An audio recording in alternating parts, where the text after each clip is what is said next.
بسم الله الرحمن الرحيم. الحمد لله رب العالمين، والصلاة والسلام على أشرف المرسلين نبينا محمد وآله وصحبه أجمعين. الحمد لله الذي هدانا لهذا وما كنا لنهتدي لولا أن هدانا الله. رب اشرح لي صدري ويسير لي أمري واحلل عقدة من لساني يفقه قولي. اللهم لا سهل إلا ما جعلته سهلا وأنت تجعل الحزن إذا شئت سهلا. خوشکان و برایانم، السلام عليكم ورحمة الله وبركاته. زۆر خۆشحاڵم بە دیدنتان. خوای پەروەردگار بە باشترین شێوە پاداشتی هەردوو ئەنجومەنی برایان و خوشکانی خەلیفان بداتەوە کە بوون بە سەبەب و مای ئەوەی کە لەم کۆڕوو کۆبوونەوەیە بە دیدەنی یەکتر شاد ببین.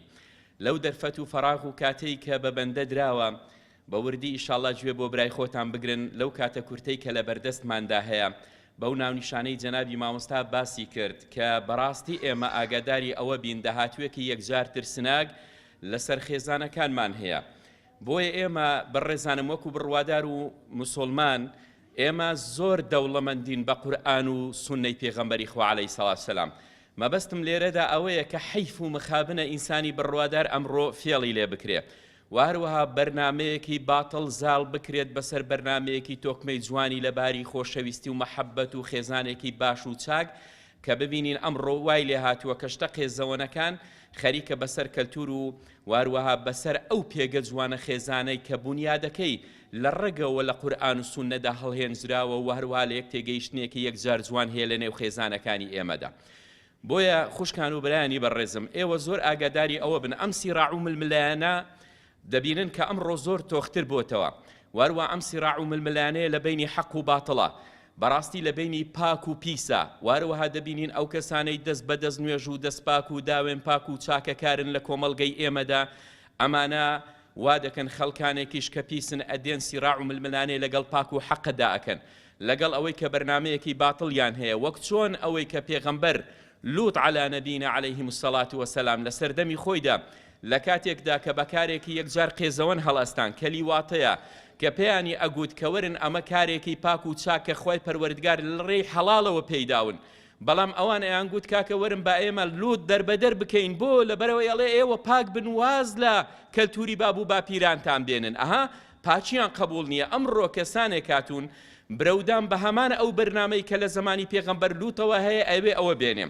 ئەنجا ئازیزەکانم، چۆن فێڵیش لە مسلمانان کراوە زۆرێکیش لەو کەسانەی کە ڕوونەچوون لە دین و تێنەگەیشتون لە دینەکەی خۆمان کە ئەم ئیسلامە پاک و بێگەردەیە کەوتنە ژێر کاریگەری ئەوانە، بۆیە هەستان ئەم کارە قێزەوەنانە ناوی زۆر جوانیان لێنان، وەکو ئەوەی کە بەلیواتە کە پیسترین قێزەوەنترین کاری سەر ئەم ڕووی زەویەیە کە ئینسان خێزی نایە باسی بکە کە لیواتەیە، ئەنجا ئەوان ناویان لێناوە پەلکە زێڕینە.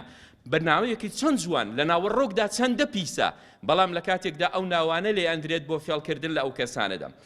ئەنجا دێ لەگەڵ ئەوەی کە کار بۆ ئەو بابەتێ دەکا لە خوێندنگاکان و لە هەموو ئەو شوێنانەدا پێت دەڵێ بابەتەی خۆ منیش مسلمانم. لەگەڵ ئەوەدا دێم بۆ نمونە ئێستا ئێوە چەند ساڵی ڕابردوودا دەتانبینی خەڵکانێکمان هەبوو باسی لەوە دەکردێ گۆوەرن ئەرێ خەڵچینە من پێتان بڵێم ئایا گۆشتی خوشتر خۆشترەیە گۆشتی بەراز؟ لە دوایی چاپێکەوتنێکی تریشدا دەڵێ بابە من مسلمان و سوننەشم. ئاخر ئاوا فێڵمان لێ ئەکرێ. خەڵکەکەش ئەڵێ بە دوای دەکەوێت دەڵێت کاکە خۆنا ئەوە لە ناوەڕۆکدا مسلمانە. من بەس ئەوە دەڵێم کە تۆ کەلتورەکەت قسەکەت فەعل و کردارەکانت ئاسمان و ڕێسمان جیاوازی لەگەڵ قورئان و سوننەدا هەیە، ئەمە کوێی مسلمانەتی ئەو کەسەیە. بۆیە بەڕێزانم، خوشکان و برایانی بەڕێزم، ئاگادار بن لە ئیسلامدا پێگەی خێزان بەڕاستی زۆر زۆر ئەساس و گرنگە، پڕپڕیەتی لە بەرپرسیارەتی. وەڵاهی زۆرێک لە خوشکان و لە برایانمان بە حوکمی هەز نەکردنیان بە بەرپرسیارەتی خێزانەکان لە ڕەگ و ڕیشەوە هەڵتەکان و واروە ئەم ڕۆوای لە هات خێزانەکان کە ببینن بە چ دەردەسەریەکە یەکجار زۆر دەڕوا. واروە خەڵکانێکمان وای لێ هاتووە ژنونەر لە ماڵدا وەکو ئەوەی کە دوژمنی یەکتر بن لە جیاتی ئەوەی کە ئەم کەسە بێتەوە ماڵ لە ناولانەی گەرم و گوڕی خۆی بحەسێتەوە کەچی گرفت و کێشەی تێدا هەیە. بۆ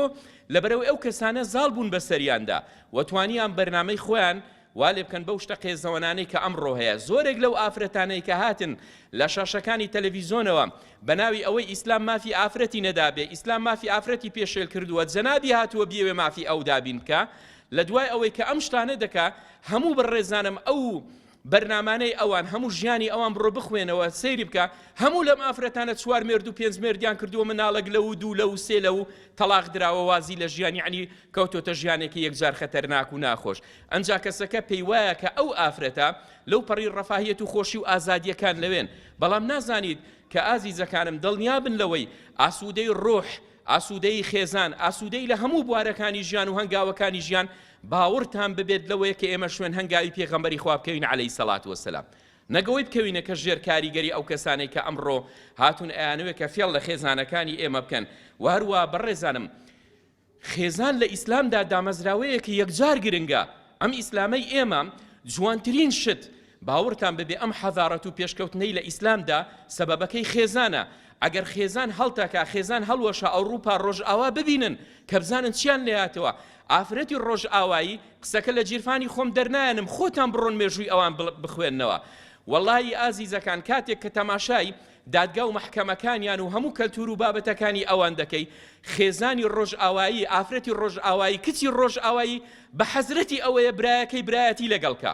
وەڵڵاهی باب و دایک لەسەر یەک خوان و سفرە نانی لەگەڵ بخوا وەڵڵاهی بە حەزرەتی ئەوەیە کە ئەو ئافرەتە بوو بە 18 ساڵ دەرنەکرێت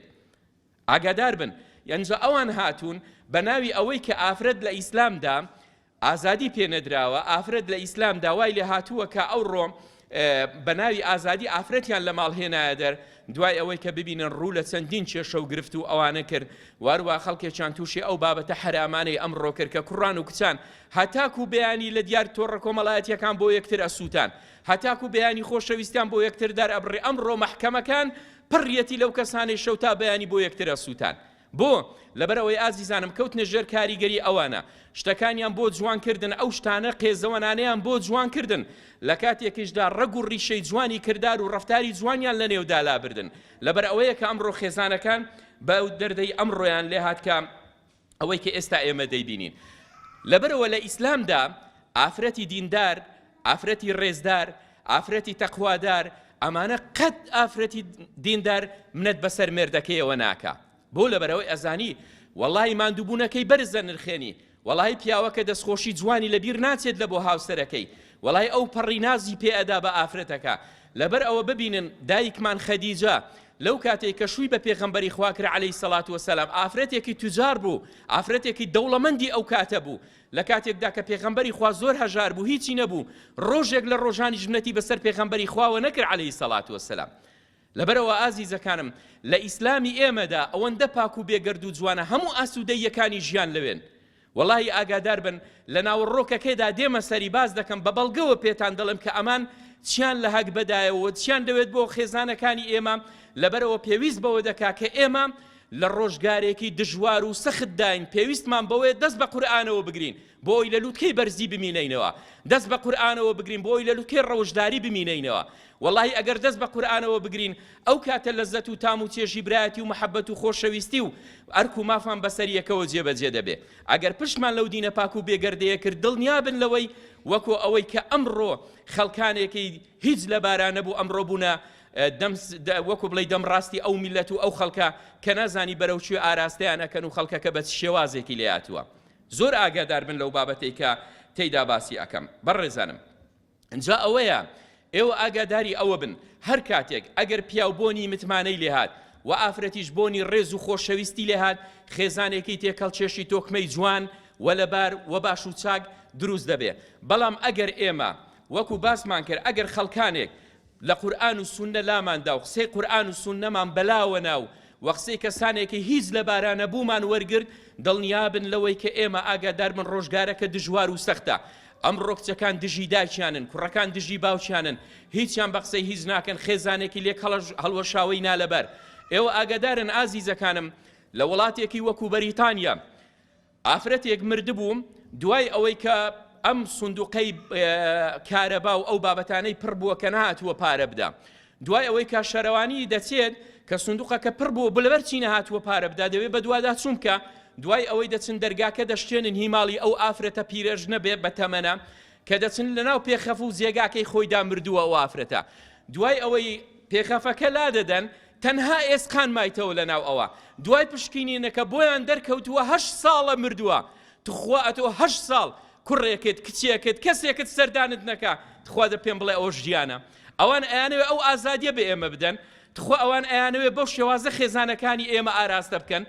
کە کوڕ ئاگای لێ داچینە بێ ئیلا مەگەر بە مناسەبات وەرن ئێوە بڕۆن بۆ خۆتان سەیری بکەن کە چۆن خێزانێکی لێک هەڵوەشاوە دروست بووە لەوێ من چ لێ تەکنەلۆژیا و پێشکەوتن و تیارە و بۆمب و خەڵک کوشتن بکەی ئەوەی کە ئەوان ئەیکەن ئەگەر خێزان نەبوو ئەگەر حورمەت و ڕێز نەبوو ئەگەر کەس ڕێزی لە دایکی نەگر کوڕ ڕێزی لە باوکی نەگر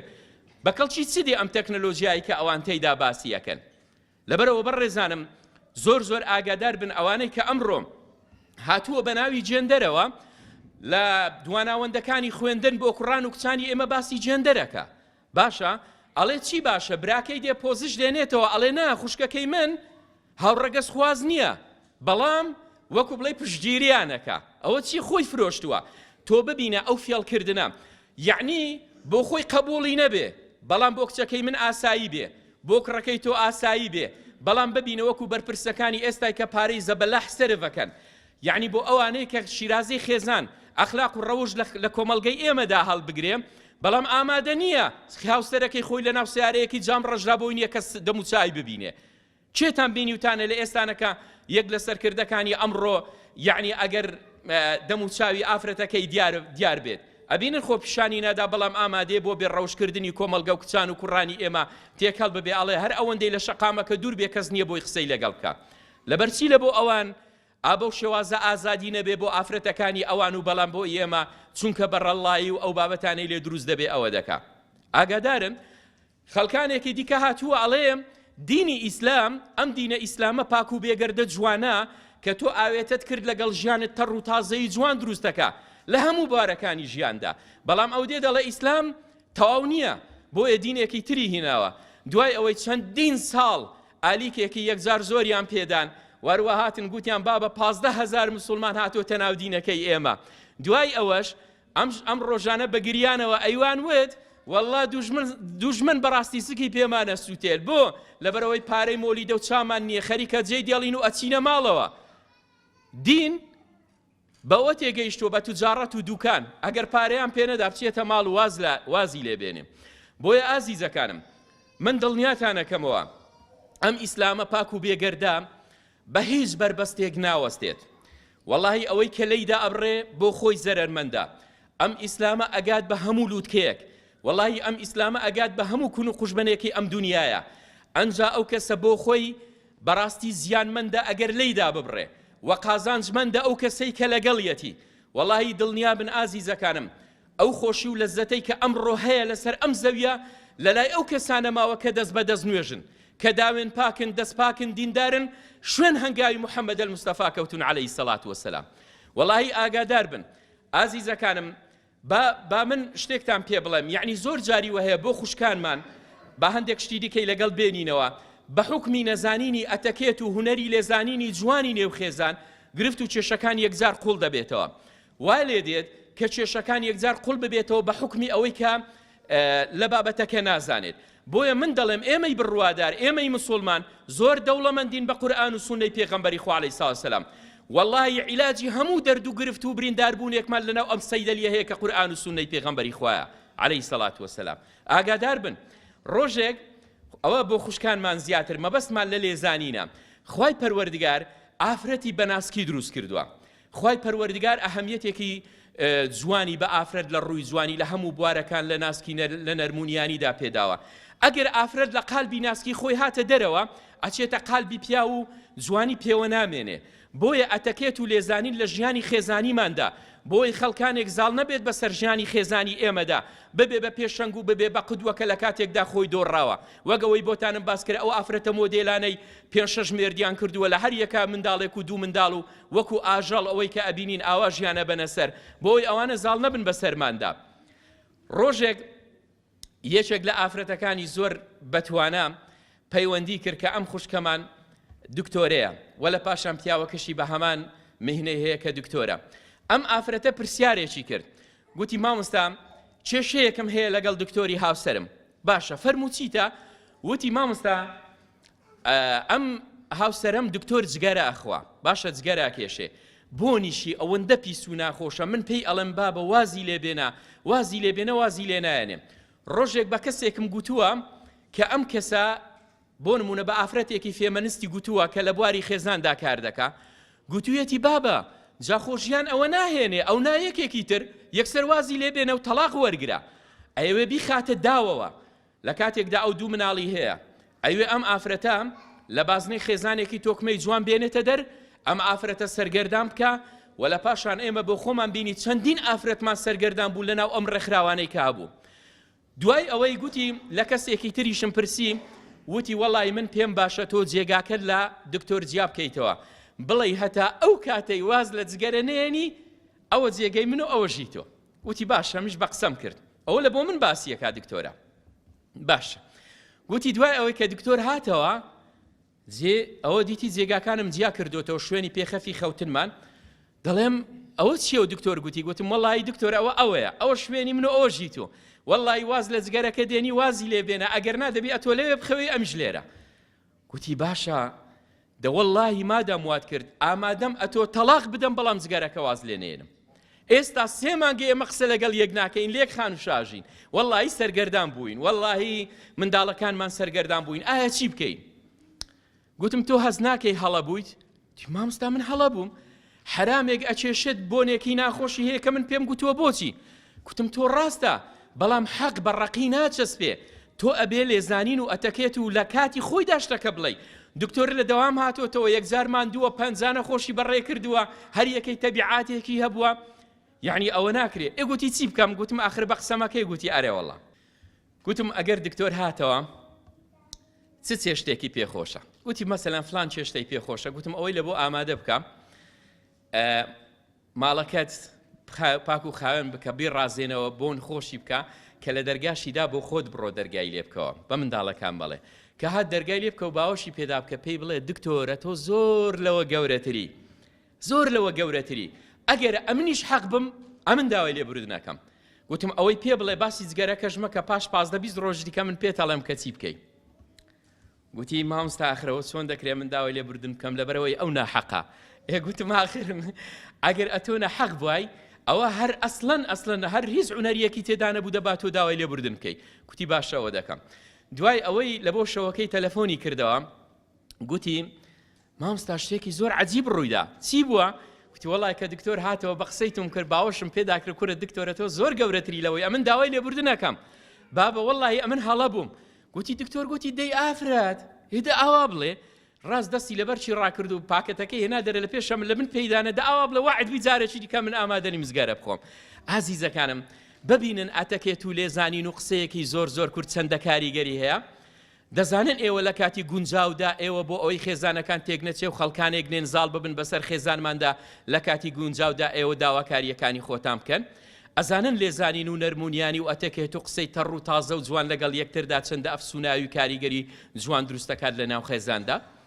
زۆر ئاگادار بن بەڕێزانم، با خەڵکێک بەسەرماندا زاڵ نەبێت. ئێمە هەر لەسەر ئەو بابەتەیە ئیشاڵا وەکو بڵێ لەبەرەوە هەر ئەو محازەڕێت وەکو بڵێ سلسلە بازنی هەرجارەی باستی بابەتێ بکەین، بۆیە تێکەڵ یەکەین هەندێک شت. یەکێک لە توێژەرێکی کۆمەڵایەتی کۆمەڵناسێک ئەڵێ ڕۆژێکیان تازە من هاوسەرگیریم کردبووم، دوای ئەوەی کە هەفتەیەک 15 ڕۆژ بەسەریدا تێپەڕی بوو، جابر ڕێزانم من لە کتابەکەی خۆشمدا باسم کردووە هەنگاو بەرە و لووتکەی چێژی خێزان. بەڕاستی زۆر حەزەکەم بەدەستان بگا لە هەموو مەکتەبەکان هەیە کتێبەکە و بۆ هەموو خێزانێک باسی هەموو ئەو بابەتانم بە وردی تێدا کردووە. وەڵاهی پێویستە لە هەموو خێزانێکدا هەبێت، چونکە خەڵکێکی یەکجار زۆر پەیوەندی کردووە کە سوودی باشی لێبینیوە. ئیشاڵا بۆ ئێوەش ببێتە مای سوودێکی زۆر چاک، هیوادارم کە بەدەستی بێنن. ئەنجا لەو کتێبەدا باسم کردووە ئەم توێژەرە کۆمەڵایەتیە دەڵێم ئەها لە هەفتەی یەکەمدا ژن و مرد بەیەکەوە جەنابتان وەک خوشک من جەنابتان بران، دەڵێ ژن و مرد لەگەڵ یەکتریدا زۆر خۆشەویستن، ئەها خۆشەویستی لە بۆ یەکتریدا دەردەبڕن. دەڵێ لەوە لەحظەیە بە هاوسەرەکەمم گۆ پیا و دائیمەن حەزی لێ ئافرەت پێی هەڵبڵێ، هاوسەرەکەی پێی هەڵبڵێ. دەڵێ بە ئافرەتەکەی خۆمم گوتم ئافرەت دەورت خوا تەماشایەکەم کە بزانم کەس لە من جوانتر هەیە. دەڵێ ئافرەتەکەش تەماشایەکی کردم، گوتی وەڵاهی نازانم. دەڵێ میش زۆر تووڕە بووم. گوتم لەبەر چی نازانی؟ دەی تەماشام بکە بزانە ئایا لە من جوانتر هەیە یان نییە؟ دەڵێ دیسان تەماشای کرد جاری دووەم، گوتی نە وەڵاهی نازانم. گوتی ئەمیش زۆر تووڕە بووم گوتم وەڵڵاهی دەبی پێم بڵێ ئایا جوانتر هەیە یان نییە دەڵێ لە جاری سێەمدا پێی گوتم جا پیاوەکە کە من ئەتۆم هەبێ بۆ بڕوانمە دەوروبەری خۆم زانم لە تۆ جوانتر هەیە یان نییە دەوەڵڵا نازانم بزانە بەڕێزانم قسەکە چەندە کاریگەرە وەڵاهی دەڵێ ئەمە 30 ساڵە ئێمە زەواجمان کردووە قەرزاری ئەو قسەی هاوسەرەکەمم ئەوە 30 ساڵە ئەگەر شتێکیشی کردبێ بە دڵم نەبوو بێ من لێیم بوریوە وهروە بە هیچ شێوازێک گرفت و کێشەم لە بۆ دروست نەکردووە ئازیزەکانم ئەزانن ئیسلامی ئێمە بەو شێوازە مامەڵە لەگەڵ خێزانەکە ئێوە ئەزانن ئەم ئیسلامە پاک و بێگەردەی ئێمە بەو شێوازە ئاچێتە بنزن و بناوانی خێزان بۆ ئەوی تەڕ و تازەی جوانی پێ ببەخشێ و وهروە لێک تێگەیشتنی جوان لەگەڵ خێزاندا دروست ببێ ئێوە ئاگادار بن خەڵکانێکن ئەمڕۆ لە کەناڵەکاندا وهروە دایکان و باوکان زۆر بەرپرسیارن كلكم راع وكلكم مسؤول عن رعيته والله همومان برپرسین لو کەناڵانەی کە لە ماڵەکەتدا هەیە ئەگەر تەئسیراتێکی زۆر ئەبینی دەها گەنجانمان ئێستا کەوتونە ژێر کاریگەری ئەو کەناڵانەی کە لە بواری خێزان و گەنجان و ئافرەتانماندا کارەکەن ئەو کەناڵانە مێڵن دایک و باوە گەڕ ڕۆخەتێکی فری بۆ منداڵەکانی گەنجی کردوتەوە و ژووریشی لە بۆ دامین کردوون هەتا بەیانی نازانێت کە چی دەکەن ئەوانە زۆر خەتەرناکە جا دوایش تەلەفۆنەکە مامۆستا کوڕەکەم 17 ساڵە بە قسەمان ناکا و لەگەڵ کەسی تریاک خۆر و ئەوە هەڵس و کەوت دەکا کاکە ئەمانە زۆر خەتەرناکە دەبێ زۆر بەڕاستی ئاگاداری ئەوە بن ئەنجا بەڕێزانم یەک لە خاڵەکانی تر لە ژیانی خێزانی بڕوادار مێڵن بە هیچ شێوازێک دەستی سێم تەدەخولی ژیانتانکە وەڵی ئاگادار بن ئەمڕۆ ئێمە گەیشتینە زمانێک گەیشتینە ڕۆژگارەکە زۆر دژوارە وەڵی هیچ کەسێک لە مەساڵحی کەسێکی تردانیە مەگەر ئیلا ئەم کەسە باوەڕدار و ئیماندار و دەست بەدەست نوێژ بێ وەڵی ئاگادار بن خەڵکێک لەزەت و چێژ لەوە ئەکاکە تۆ گرفتت لەگەڵ خێزانەکەت هەبێ وەڵی چێژ لەوە دەکە ئێستا ئەو ڕەوای لێهاتووە لە پێشووتردا دراوسیەکان جیرانەکان خواردنیان بەبێ یەکتر ناخوارد وەڵی ئەمڕۆ جیرانەکان پەناگرین بەخوا بە حکمەوەی کەوتنە ژێر کاریگەوانە چاویان لە ناموسی یەکترا وەڵی جیران ناوێری خواردنی ئەوی تر بخوا لەبەر سەحر و جادو ئەوەندە زۆر بووە یعنی ببینن گەیشتینە چ کۆمەڵگەیەک چیمان لێ هات وەڵی ئازیزان جارێکی تریش باسم کرد بەس لێرە پێتان دەڵێمەوە لە تەمەن تقریبان وازانم 8 ساڵ یا 7 ساڵ بووم ڕۆژێک لە ماڵەوە پێیان گوتم بڕۆ ئەو ماڵە دراوسێمان فلان شتەمان لە بۆ بێنە کاتێک کە چووم لە دەرگامدا نەهاتن جاری دووەم لێمدا هەر نەهاتن جاری سێم لێمدا لە دەرگاکە کاتێکە لە کلێنی دەرگاکە تەماشام کرد کە ئەڵێم تەمەنم 8 ساڵ بووم گوتم زانم لەبەر چی کەس نەهات دیتم ئافرەتێک هاتە دەر عەبایەکی ڕەشی پێبوو دیتم بەلای ئەوەدا چووها ئەو ڕستەی شوێنی وشکردنەوەی جلەکان دیارە سترێچ یان بێجامە هەر یەک لەو بابەتانی خۆی کە شۆردوویەتی لەسەر ڕستەکە داینایە عەباکەی خستە سەر بێجامەکەی ئەنجا هات دەرگاکەی کردەوە ئازیزەکانم حەیا و حەشمەت و شکۆ لەو قیمە بوو ئێستا بەو سترێجەی کە شەرمی ئەکرد لەسەر ڕستە ببیندرێ بەو دێتە بازار هەر ئەوی لەبەرە ببینن چەند جیاوازە یعنی ئەمان چۆن کاریان لەسەر کۆمەڵگەی ئێمەدا کردووە ئەبینن چۆن چوونەتە نێو قوڵایی بابەتی خێزانی ئێمە و لە بواری ڕەوش داوایان لێ کردووە کە پێت بڵێ نابابە ئەمە پێشکەوتنە ئازادیە خەڵکێکی ئیمەش دەڵێ بەڵێ ئەرێ وەڵا ئەمە ئازادیە زۆر ئاگادار بن لەوەی کە ئەمڕۆ ئەبینین کە ڕوو ئەدا لە کۆمەڵگەی ئێمەدا خەڵکیان وا لێ کرد کە ببن بە دوژمنی یەکتری ئێوە ئاگادارن لە کەسێکی نزیک وەکو بڵێ ناسیا و ئەزانن لەم ڕۆژانە بۆ نمونە هاوسەری خۆی لە هاوسەرەکەی جیابۆتەوە باوشی ئەو کەسەم بینی گوتم لەبەر چییە گوتی وەڵڵاهی دائیم دەمە بۆڵەی بوو ئەمە ئافرەتە لەسەر مێردەکەی لەبەر چی وەڵا لەبەرەوەی 2 وەرەقە یعنی 200 دلاری داوە بەداچی لەبەرەوەی کە زۆر وەزعیشیان باشە 200 دلاری داوە بەداچی داچی نەخۆشە زەختی هەیە سوکەریە گوتیوتی بڕۆ بیکە بە عیلاجەکانت ئەم ژنە واز ناهێنێ پارەت داوە بەدایکت بابە ئێمە بۆ بکەوینە ژێرکاریگەوە بەهەش لە ژێر پێی دایکە ئەتۆ دەبێت تەشجیعی مێردەکەت کەی کە ئاگای لە داچی بێ بۆ لەبەر ئەوەی ئێمە بڕواداری مسلمانین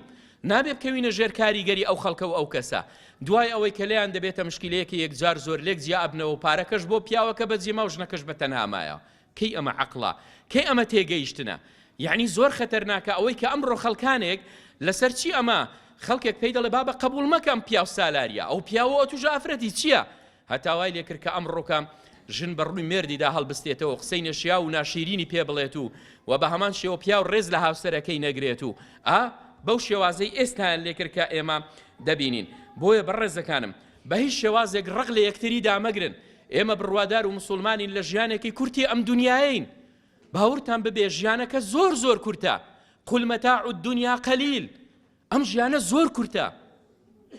ئەوەی بەدەستی ئینسانەوە ئەمێنێتەوە کار و کردار و ڕەفتاری جوانیەتی لە ژیانی ئەم دنیاەدا. ئەگەر بێت و بەڕێزانم ئێمە ئەو کردارە جوانانەی کە هەمانە ئەگەر بێت و لە دەستی بدەین بە قسەی کەسانێکەوە وەڵی نەک ئەو کەسە لە ڕۆژی قیامەت لە هانادنایە بەڵکو دایک و باوک و کەس و کار لە بەرد ڕاکا بۆی چاکەی لێنەستێنین. نەک ئەو کەسانێک کە ئەمڕۆ ئەبینین شەیتان ئەو کاتە خۆی لێ بێبەریەکە. لەبەرەوە ئاگادار بن بەڕێزانم. با نمونەیەکی ترتان پێ بڵێم لە فێڵەکانی ئەوان. بەڕێزانم ئافرەتێک هەیە بە ناوی ئیناس دەغدی. ئێوە لە تۆڕە کۆمەڵایەتیەکان ئەتوانن لێی بدەن. ئەو ئیناس دەغدیە یەکێکە لە دەرهێنەرەکان و لە فەنانەکانی وڵاتی مسر. ئەم ئافرەتە 40 ساڵە لە کەناڵەکانی ڕاگەیاندن ئینکاری لەبوونی خواکە.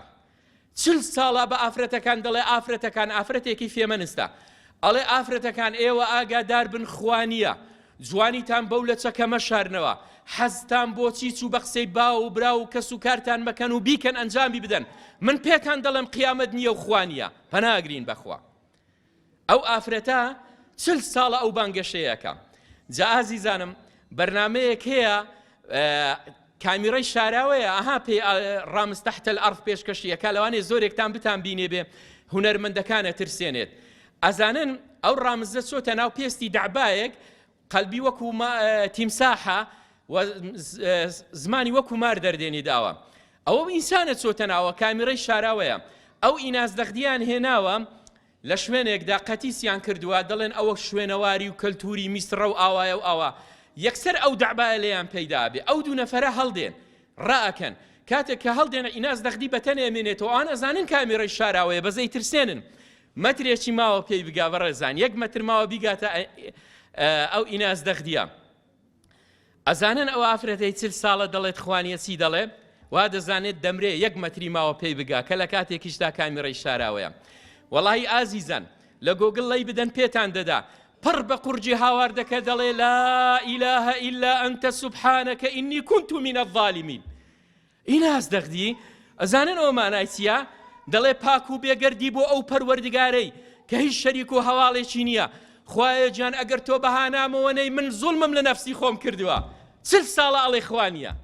ئەی بۆ 40 ساڵە فێڵ لە ئافرەتانی ئێمە و لە خەڵکی ئێمە لە ئافرەتانش خشتۆتە ژێر ئەو کاریگەری خۆت و ئەو بابەتانە. پێتان ئەڵێم ئاگاداری ئەوە بن بەڕێزانم ئەو تەمەنە کورتەی کە هەتانە لە بینی قیامەت و بینی ژیان یەک هەناسەیەکە نەهات تەواو. ئاگادار بن نەکەونە ژێر کاریگەری ئەو کەسە داوێن پیس و خراپەکار و ئەوانەی کە ئەمڕۆ ئەبینین ئەرشێنەوە بەسەر کۆمەلگەی ئێمەدا و هەرچی خراپەکاریە بۆ کۆمەلگەی ئێمە دەیێنن. ئێمە براوەین وەکو مسلمان. ئەمڕۆ ئەوان دانیان بەوە داناوە لە هەموو دنیا لە وڵاتێکی وەکو قەتەر کام ڕۆمۆندیالی لێیە ئەوان ئەزانن بەڕێزانم واللهی یەکێک لە مدەڕیبەکانی یانەی بەرازیل لەم ڕۆژانە باسیە کرد کە کچەکەی لەگەڵ زاواکەی دوو منداڵیان پێیە هەردووچان خەویان لێکەوتووە کە یاریەکە تەواو دەبێ. یەک لە منداڵەکان قەڵەوە دیارە زۆر قورسە کە بە ئامێزی دایکیەوەیە. ئەمە هەر ئێستا یعنی بەڕێزام و لە هەفتەی ڕابردووەکە لە بۆتان باز دەکەم. باشە سەرۆکی یانەی بەرازیل دەڵێ لەو کاتەدا پیاوێکی عەرەبی فەڵەستینی دێ لە بۆەوەی کە ئافرەتەکە زۆر دەبینی باری قورسە منداڵەکەی لێ وەرئەگرێت تا ئەیگێتە شوێنی شەمەندەفەرەکاڵێ وەڵڵاهی لەلای ئێمە شتیوانیە. زۆر ئاگادار بن لەلای ئێمە شتیوانیە. ئەو دەستبارگری و مەحەبەت و خۆشەویستیە نییە. ئەوە لە ئیسلامی ئێمەدا ئابە و شێوازەیە وەکو تێیدا باسم کردن. ئەوان دێن ئەڵێن ئازادی هەیە لە ڕۆژ ئاوا. ئەیانەوێ هەمان ئەو ئازادیە بەو شێوازەیە کە وەکو باسم کرد ئەیانەوێ بەسەر ئێمەدا بێنن کە یەک بەرام لە پشتی ئەو بابەتە هەیە کەویش حەز و ئارەزووی پەنا ئەگرین بەخوای پەروەردگار شەهوەت و واروە ئەو ژیانە ئاژەڵیەیە کە ئەوان دەیانەوێ بیکەن. لە کاتێکدا ئێوە بەڕێزانم لەو بەینانە سەیرێکی تەماشای وڵاتانم کرد بزانم لە بواری ژیان و ئەو بابەتانەدا یەکێک لە وڵاتەکانی وەکو سوید ئەزانن لە وڵاتی سویددا دەڵێ یعنی لە ڕووی بیمەی بێکاری و ئەو بابەتانە تەواو کێشەکانی چارەسەر کردووە. لەوێ هەموو گەنجێک موچەی هەیە ئەگەر ژنی هێنا هاوسەرگیری کرد کولفەکەی لەسەر حکوومەتە، ئەگەر ئەو ئافرەتە شووی کرد کولفەی لە بۆ ئەبردرێتەوە موچەی پێ ئەدرێ، ئەگەر ئەو ئافرەتە منداڵی بوو منداڵەکە موچەی لە بۆ ئەبردرێتەوە، ئەگەر مانجی هەنجوینی لە هەر وڵاتێکدا بباتە سەر ئامادەی حکوومەت پارەکەی لە بۆ بدا. یعنی لەبەر سبڵیت لەی پاڵکەوە و ژیانت دەچێتە سەر، لەگەڵ ئەوەی چوارەم پێنجەم وڵاتی جیهانە لە ئینتیحار و خۆکوشتن. بابە تۆ لەو پەڕی کەماڵیاتی ژیانی تۆ هیچ ناقسیەکت نییە، هیچ نەقستانیەکت نییە. ئەی بابە مەوزوع چییە ئێوە خۆتان ئینتیحار و خۆتان ئەکوژن؟ بۆ ئازیزەکانم ڕۆحی ئینسان بە کەماڵیاتی ژیان ئاسوودە نابێ. ئاگادار بن ئەو ڕۆحە پێویستی بەناسینی پەروەردگارە، ئاوێتە بوونتە لەگەڵ سیرە و ژیانی محەممەد المستەفا عەلەیهی سەڵات وەسەلام. ئەو ڕۆحە بەوە ئاسوودە ئەبێ کە تێکەڵ ببی لەگەڵ ژیانی پێغەمبەری خوا عەلەیهی سەڵات وەسەلام. لەبەرەوەی ئەوان کە خوا ناناسن ئابەو شێوازە لە بواری کەماڵیاتی ژیانیش لە قیممەن، بەڵام دڵیان ئاسوودە نییە، بەڵام لە بواری خێزانیشدا بە هەمان شێوە. وەڵاهی ئازیزەکانم ئافرات هەیە لەوێ 5 منداڵی هەیە تا ئێستا شووی نەکردووە، هەر ئەڵێ لەگەڵ هاوڕێ بزانین بۆ یەکتر گونجاون، تخوا دوای 5 منداڵ یەکترتان نەناسی بێ، کەی ئەمە ژیانە. وەڵاهی ئافرەت 4 منداڵی بە باوەشەوەی ئێوە جەنابتان وەک خوشک من، بەڵام لەگەڵ 18 پیا و ڕابواردنی کردووە کە بە ڤیدیۆ لە لامە قسەکە، هەر 18 پیاوەکەیان هیناوە فەعسی بۆکەن بزانم کامەیان باوکی کامە منداڵەکانە و نایبین نایدۆزنەوە، دەبێ ئافرەتەکە خۆی کار بکات و منداڵەکان جێبەجێ منداڵەکان بژیێنێ. تخوا ئەوە مافی و ئازادیە بۆ ئافرەتتانە، تخوا ئافرەت لە ژێر سایە و سێبەر و حکومڕانی ئێوەدا ئەحەسێتەوە. ئیسلام مافی ئافرەتی پێشێل کردو، ئێوە هاتوون ئەتانەوێ مافی ئافرەت بدەن. لەبەرەوە ئازیزانم زۆر زۆر گرنگە کە ئێمە ئاگادار بین، واروەها بە هیچ شێوازێک باری قورس بەسەر شانی هاوسەرەکەتانەوە جێمەهێڵن، چ پیاو بۆ ئافرەت چ ئافرەت بۆ پیاو. ئێمە بڕوادار و مسلمانین، ئێمە پێشەوە و مامۆستا و قودوەیەکمان هەیە، پێشەنگمان هەیە کە محەممەد المستەفا عەلەیهی سەڵات وەسەلام. ئاچینە خزمەتی سیرە و ژیانی جوانیەکانی ژیان لەوێ و ئەتوانین دەستەبەری ژیانی خۆمان کەین. هیچ کەسێکی نالەبار و هیچ لە باران نەبوو ناکەینە بەسەر ژیانی خۆمانیەوە زاڵ ناکەین. بەرنامەی هیچ کەسێکی تر بەسەر ژیانی خێزانیماندا ناگشتێنین. بەرنامەی ئەم ئیسلامە جوانەوە ئەوە ئەخەینە سەر ژیانی خێزانیمان و وەروا دینداریمان بۆ ئەوەی زیاتر ئێمە ڕوو بچین لە دینداری و لە ژیانی خێزانیشماندا ئاسوودە ببین. ئاگادار بن لەبەر ئەوە پێویستە بەڕاستی لە وڵاتێکی وەکو فەڕەنسا بەڕێزان بۆیە ئەو نمونانەتان بۆ دێنمەوە، لەبەرەوەی ئەو کەسانە کە دێن قسەی ئەو بابەتانە ئەکەن ئەڵێن ئازادی لە شوێنانی تردا هەیە. ئێوە بۆ خۆتان بەراوردی بکەن لەگەڵ ئەو قسانەی کە من ئەیکەم. هیچ قسەیەک لە جیرفانی خۆمەوە نییە، هەمووی داتاکان هی وڵات و دادی وڵاتی خۆیانە، وەڵی هەمووی لە وڵاتەکانی خۆیانی مۆرگرتووە. لە وڵاتێکی وەکو فەڕەنسا 75 ملیۆن دانیشتووی هەیە، 9 ملیۆن سەجی تێدا بەخێوە کرێ، لە کۆی 75 ملیۆن ئینسان 9 ملیۆن سەجی تێدایە. دەڵێ زۆرێک لەو ئافرەتانە شویان بە سەگەکان کردووە. پەناگرین بەخوا. لەم ڕۆژانە وەڵی بەنیازمم لێرە باسی نەکەم، چکە گوتم لە بەرنامەی ڕۆژگاردایە بەزێنم لە بەرنامەی داهاتوو. ئەزانن قەشەیەک لەم هەفتەیەدا ئافرەتێک مارە ئەبڕێت لە چی؟ لە فەڕش کۆمبار لە تەنشت خۆی دایناوە دەستی خاتە سەر شانی. بێزار بوون لە ئینسان لەگەڵ ئینسان و ئەوەندەی ممارەسەی خراپ بکرێ، چونکە ئەگەر ئەو ممارەسەیە لە ڕێگەی حەڵاڵەوە نەبوو ئەم ئینسانە بێزارە بێ نازانێ سەری لێ شێوێ، شووی باب بە کۆمبار کردووە. لەبەرەوەی لە یەکتر بێزار بوون، لە ئاژەڵ بێزار بوون، ئەوەندەی لەگەڵ ئاژەڵدا زەواز بکرێ، لەگەڵ یعنی نێر لە نێر و مێ لە مێ و ئەو بابەتانە ئەمجارە نۆرەی ئەوەیە کە ئابە و شێوازە ژیانی خێزانی بشێوێنن. جا بۆیە ئازیزەکانم بەڕاستی پێم خۆشە ئێمە ئاگادار بین وەکو بڕوادار و وەکو مسلمان،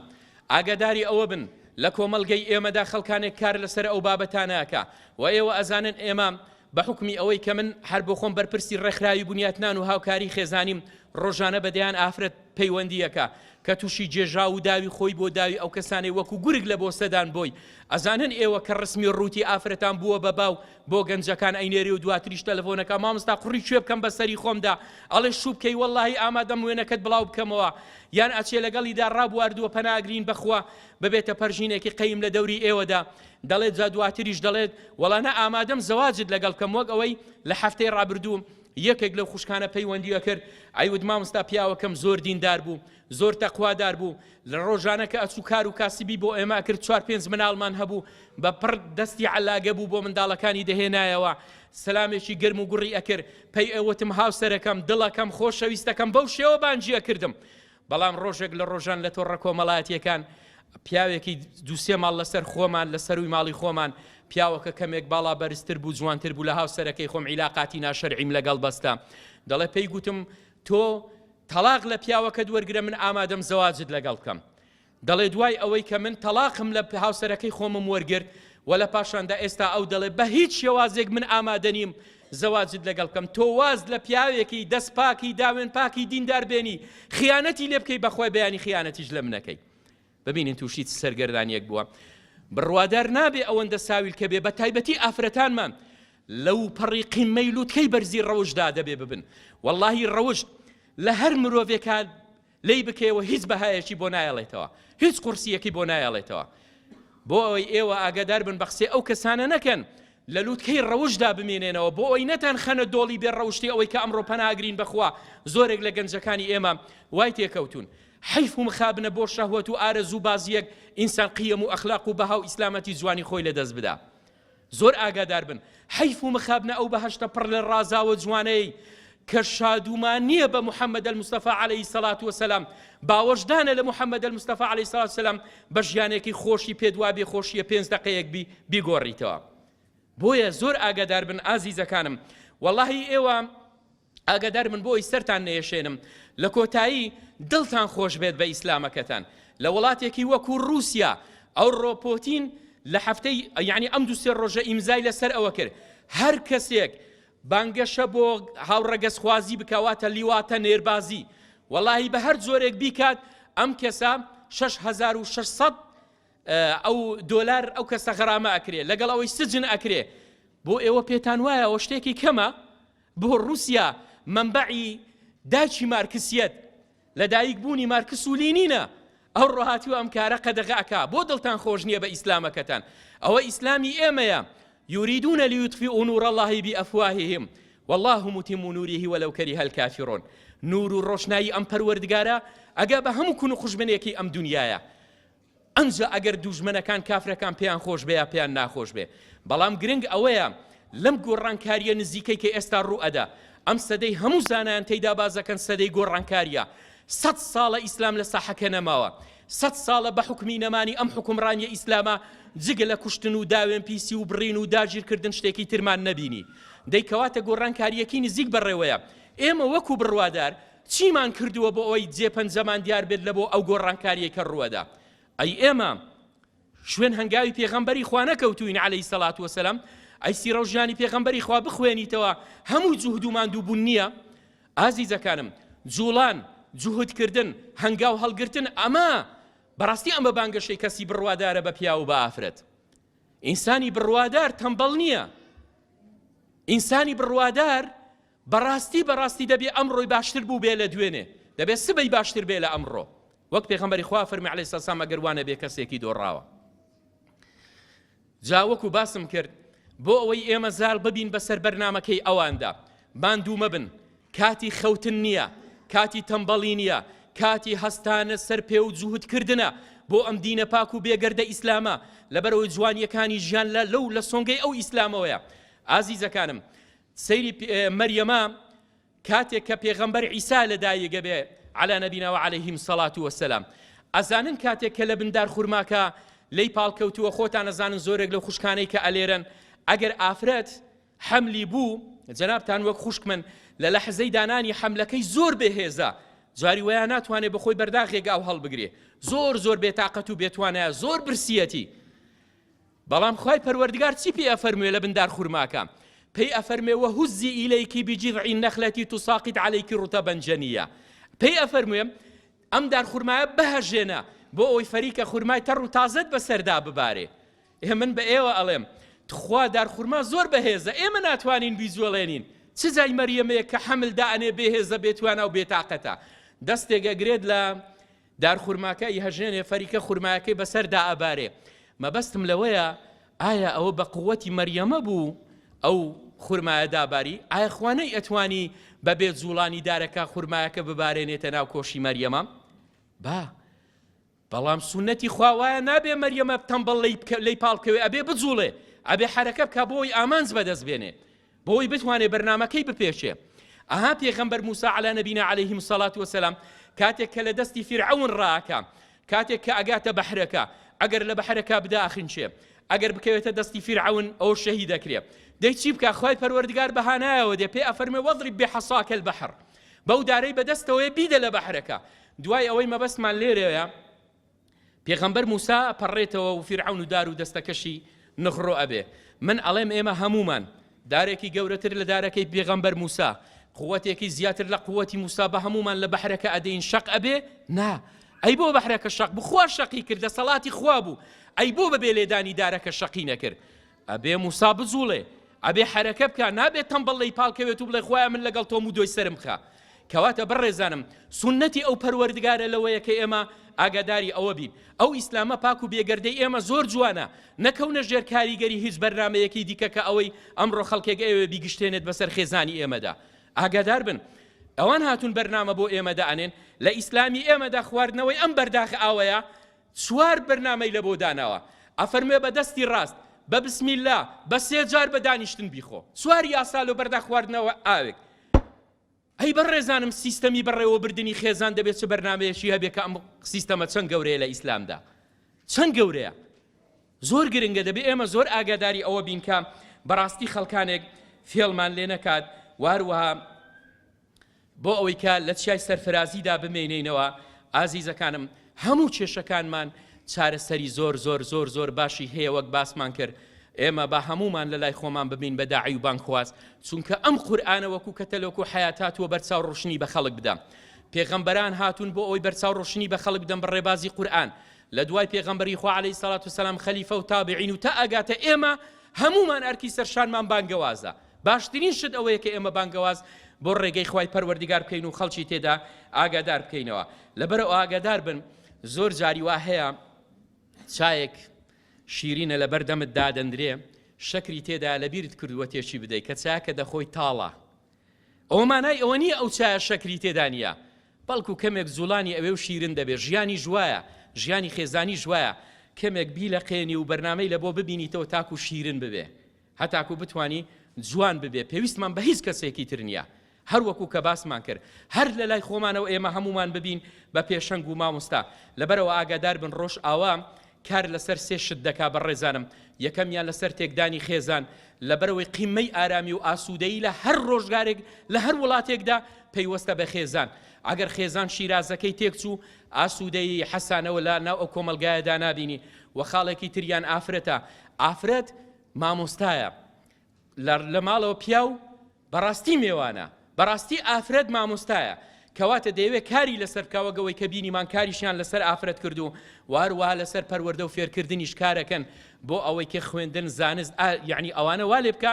سارد و سوچی بکەن لە پێش خەڵکدا و واروها بە هیچ شێوازێک نەخوێنن لە کاتێکدا ئێمە ئومەتی ئیقرائین ئێمە کەسانێکین بەڕاستی دەبێت ڕوو بچین لە زانست و ڕۆژگارێک کە بەڕاستی زانایەک هەبوو لە تورکیا لەو بەینانە کە یەک لە شتەکانی ئەوە بوو دەڵێ ناوەکەیم لەبیر کردووە و زانایی خۆیان بەڵام گوتی ئەوەی ما هەردەم تەشجیعی ئەوەیە کردین پێی ئەگوتین ئەگەر بێت و خوای گەورە پێت بڵێ سێ ڕۆژت لە ژیاندا ماوە چی دەکەی دەڵێم هەر سێ ڕۆژەکە لە زانستدا بەڕێیەکەم هەر سێ ڕۆژ لە فێربوون و زانستدا بەڕێیەکەم لەبەرەوە ئاگادار بن خوشکانی بەڕێزم بە تایبەتی بۆ ئێوە خەڵکانێک هەن ئەمڕۆ ئەیانەوێ کە بەرەکەت لە نێو خێزاندا نەمینێ کە ژیانێکی وەکو بڵێ هەڕەمەچی بێ بەرنامە دروست بکەن لە نێو خێزاندا لەبەرەوەی ئێوە ئاگادار من ئێوەش بەدەستی پاکتان بەدەستی بەدەست نوێشتان و هەروەها بە پاچی خۆتا بتوانن کار بۆ ئەم دینە جوانە بکەن برایانیشمان هەر هەمومان دەست لە ناو دەست بۆ ئەوەی کە ئێمە بتوانین بگەینە ئەو ئاستەی کە ئێمە خزمەتی ئەم دینە جوانەی محەممەد المستەفا بکەین عەلەیهی سەڵات وسەلام کە ئازاری لەسەر چەش کە بەڕاستی شەون و خونی لەسەر چەش کە بەڕاستی ئەو پێغەمبەری خوا عەلەیهی سەڵات وسەلام یەکجار کەم ئەو خەوت بۆ ئەوەی کە ئومەتەکەی واروها ئازا بێت و تێگەیشتوو بێت و حەساوە بێ لەبەر ئەوە کاری لە بۆ کرد بۆ ئەوەی ئێمەش بگەینە ئەو ئاستەیە لەبەرەوە پێتان دەڵێم زۆر جار بە خوشکانیش دەڵێم بۆ ئاسوودەیی ماڵتان ئاگاداری دینەکەتان بن مێڵن شەو نوێژ لە ماڵەکەتاندا بکوژێتەوە ئەگەر تااقەتتان نەبوو شەوەکان زۆر زۆر درێژن پێش نوێژی عیشا شەو نوێژ بکەن وەڵاهی ئاگادار بن مێڵن نور و ڕۆشنایی شەو نوێژ لە ماڵەکانتان بڕوە ئەگەر نە ئارامی لە ماڵدا نامێنێت شەوق و ڕۆشنایی نامێنێت لە ماڵەکانتاندا ئاگادار بن ئەگەر ئەو شەو نەتوانی بەیانی شەو ئەگەر بەیانی شەو نەتوانی هەرنا هەفتەی جارێک هەڵبستە و شەو نوێژێک لە بەرامبەری پەروەردگاردا بکە. من زۆر جار لە کۆڕ و سمینارەکاندا بە خوشکانی بەڕێز دەڵێم وەڵاهی لە سووری ماگانەشدا کە ئێوە وەکو خوشکی منن لە سووری ماگانەشدا بەدەست نوێژەوە ئێوە چێشت و خواردن ئامادە بکەن بۆ ئەوی بەرەکەتی بکەوێتێ بۆ ئەوی بەرەکەت لە ژیانتاندا هەبێ. بۆیە ئاگاداری ئەوە بن ئازیزەکانم لە کۆتاییدا داوای لێبوردنەکەم ئەگەر سرم بهێشان دەبن تەنها ئەوە دەڵێم خوشکان و برایانی بەڕێزم ئێمە لە ڕۆژگارێکی دژوار و خەتەرناکداین لە لەحظەی ئەوەیە کە هەموو زانایان ئەفەرمونون بەڕاستی ئەو پێشهاتانەی کە هەن پێشهات گۆڕانکاریەکی زۆر جددی و گەورە بەڕێوەیە و دڵتان خۆش بێت بە ئیسلامەکەتان و دەست بە دینداری و تەخواداری بگرن و ئێوە ئاگادار بن لە کۆتایی ئەو ژیانەدا با ئێمە بە ئاخیرەت خێری بگەڕێینەوە بۆ خزمەتی خوای پەروەردگار بەو شێوازە ئەبین ئەگەڕێینەوە خزمەتی خوا ئەگەر ئاخیرەتمان خێر بێ ئەزانن چۆن ئەگەر لە سۆنگەی بازنەی ئەو ئیسلامەدا ئێمە خولاینەوە ئەگەر لە سۆنگەی ئەو ئیسلامە جوانەدا ئێمە توانین بەرنامەکانمان جێبەجێ بکەین بۆیە لە کۆتاییدا پاڕێینەوە لە خوای پەروەردگار. خوایە گیان ئەم گۆی زەویەتین و ئیسلامەکەتە خوا ئیسلاممان بۆ بژێڕە. خوایە گیان بە گەورەی خۆت لێت دەپاڕێنەوە 100 ساڵە حکومڕانی ئەو ئیسلامە نییە لە غیابی ئەو ئیسلامەدا جگە لە کوشتن و بڕین و حەزینکردنی دڵەکان شتێکمان نەدی خوایە ئەم زۆر نۆڕەی گەڕانەوەی ئیسلام بێ. خوایە گیان ئەزانین سەرکەوتن بۆ ئیسلامە بەڵام خوایە گیان ئەو سەبرەی تۆ هەتێ ئێمە نیمانە خوایە بە چاوی خۆمان بیبینین خوایە بە گەورەی خۆت داوات لێ ئەەکەین ئەو ئیسلامەمان بۆ بژێڕیتەوە. یا ڕەبی خوایە گیان ئەو لەحظەیە کە ئەگەڕێینەوە خزمەتت خوایە گیان بەو ئاراستەیە بێ کە خۆت لێمان ڕازی. یا ڕەبی خوایە بە خراپەی ئێمە لەگەڵ ئێمە نەکەی. یا ڕەبی خوایە گیان بە چاکەکانی ئێمەش لەگەڵ ئێمە نەکەی. خوایە بە ڕەحم و سۆز و میهرەبانی خۆت لەگەڵمان بکەی. آمین آمین. وسبحانك اللهم وبحمدك أشهد أن لا إله إلا أنت أستغفرك ونتوب إليك والسلام عليكم ورحمة الله وبركاته.